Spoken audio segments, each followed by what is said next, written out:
Welcome to Lunch Break Wisdom. Short ideas from the world's most influential books, designed for a quiet break between work, a commute home, or a moment to think more clearly.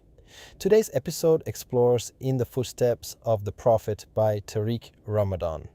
Regardless of one's religious beliefs, understanding the lives of individuals who have shaped civilizations is valuable. Few people have influenced human history as profoundly as the Prophet Muhammad. Yet for many outside the Muslim world, knowledge about him often comes filtered through headlines, stereotypes, political debates, or simplified narratives. Ramadan's book attempts something different.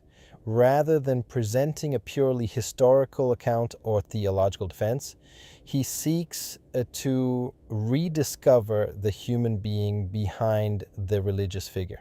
He invites readers to examine Muhammad not only as a prophet, but as a son, husband, father, friend, leader, negotiator, teacher, and servant of his community.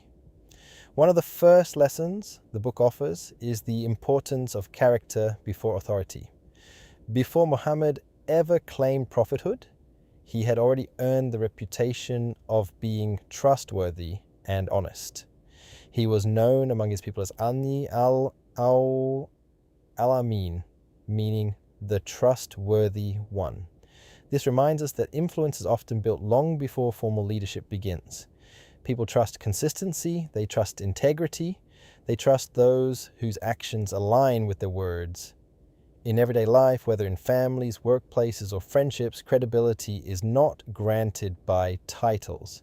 It is earned through character. Another major theme of the book is the role of reflection and solitude. Before receiving revelation, Muhammad would often retreat to the cave of Hira outside Mecca. He sought silence away from the noise of commerce, tribal conflict, and social expectations. In our modern world, constant stimulation has become normal. Notifications, deadlines, social media, news cycles. Yet Ramadan highlights how moments of withdrawal and contemplation often precede clarity. Many of life's most important questions cannot be answered amidst endless distraction. Who am I becoming? What truly matters? Am I living according to my deepest values? The Prophet's retreats remind us that wisdom sometimes requires stepping away from noise long enough to hear ourselves think. The book also emphasizes compassion as strength. Muhammad's leadership was not rooted solely in authority. It was deeply relational. He listened, he forgave, he comforted, he joked, he played with children, he showed affection toward family members. Ramadan repeatedly illustrates that gentleness was not viewed as weakness. In fact, emotional intelligence strengthened leadership. Modern society often associates effectiveness with dominance. But history repeatedly demonstrates that people willingly follow leaders who combine competence with compassion. Another powerful lesson concerns resilience through hardship. Muhammad's life was marked by repeated loss. He lost his father before birth. His mother died during childhood. He endured persecution, social isolation, rejection, and personal grief. Yet Ramadan shows that adversity did not harden him into bitterness. Instead, hardship expanded his empathy. Pain became a source of understanding rather than resentment. This principle remains deeply relevant. Suffering can make us smaller or wiser. It can narrow our perspective or deepen our humanity. The difference often lies in how we interpret and integrate difficult experiences. The book also explores the importance of humility in leadership. Despite occupying positions of immense influence, Muhammad continued participating in ordinary tasks. He mended his own clothes. He helped with household responsibilities. He sat among others, without demanding special treatment. He welcomed consultation and accepted differing opinions. Ramadan argues that true leadership is not about elevating oneself above others. It is about serving others effectively. In today's workplaces, families, and communities, the most respected leaders are often those who remain approachable despite their responsibilities. Another major theme is justice balanced with mercy. Muhammad navigated complex political realities, he mediated disputes, established treaties, resolved conflicts, made difficult decisions. Yet Ramadan emphasizes that justice was consistently tempered by compassion.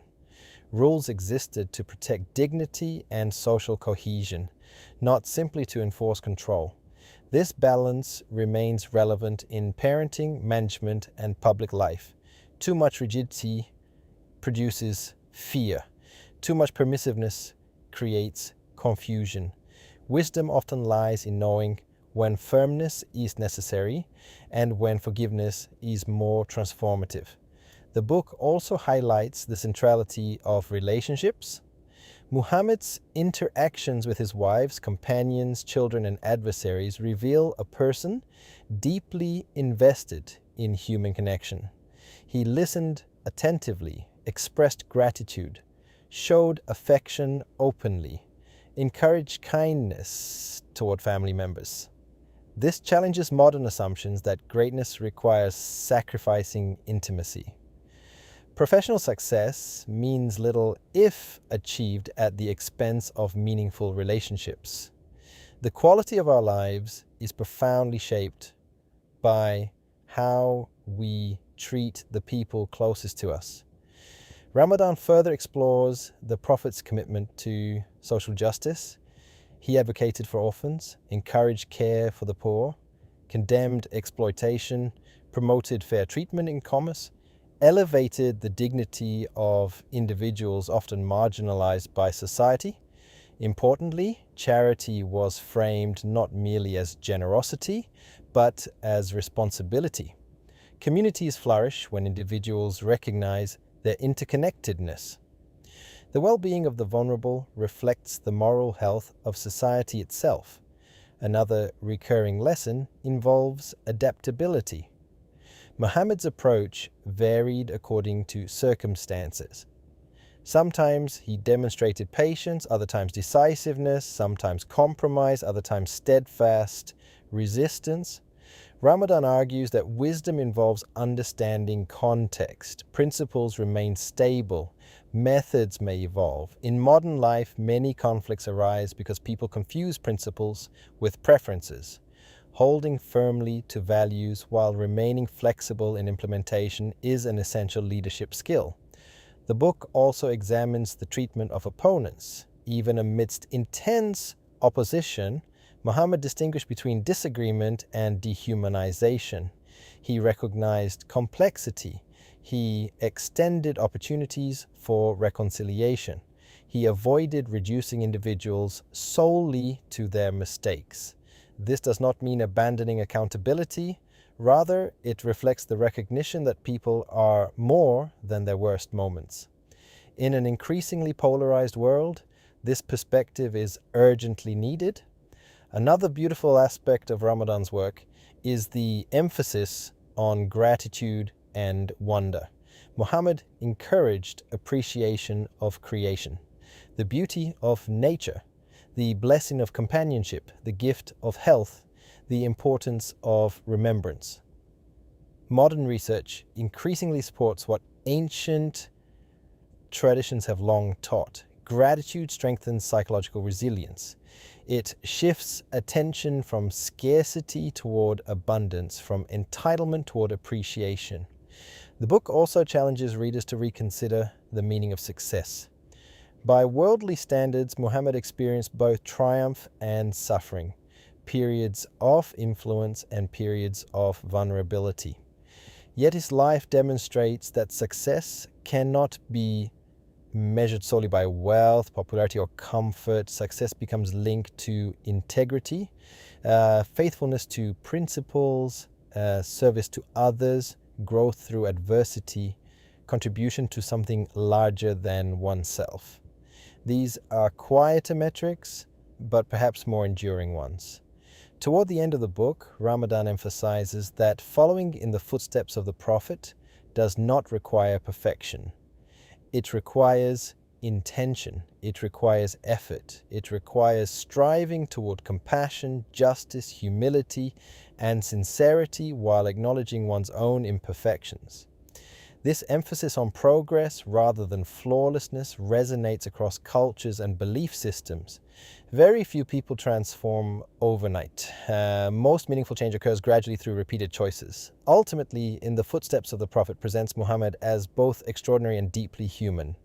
He experienced grief, fatigue, joy, uncertainty, love, responsibility. The book invites readers to engage with his life not as distant mythology, but as a source of ethical reflection. Regardless of one's faith tradition, the questions it raises remain valuable. How do we lead without arrogance? How do we remain compassionate amidst conflict? How do we endure hardship without losing hope? How do we build communities grounded in justice and mercy? And how do we ensure that our influence, however small, improves the lives of those around us?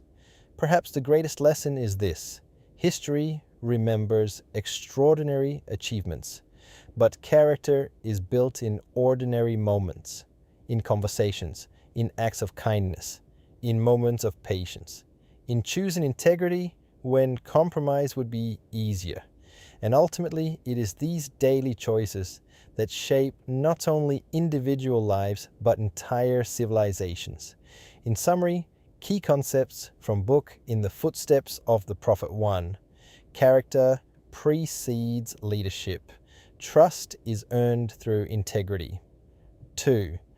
Reflection matters. Solitude creates clarity. 3. Compassion is strength. Gentleness enhances influence. 4. Resilience through adversity. Hardship can deepen wisdom. 5. Servant leadership. Authority exists to serve others.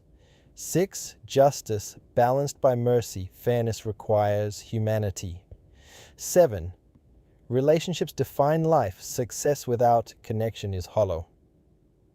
Everyday takeaways for you. Protect moments of quiet reflection in a noisy world.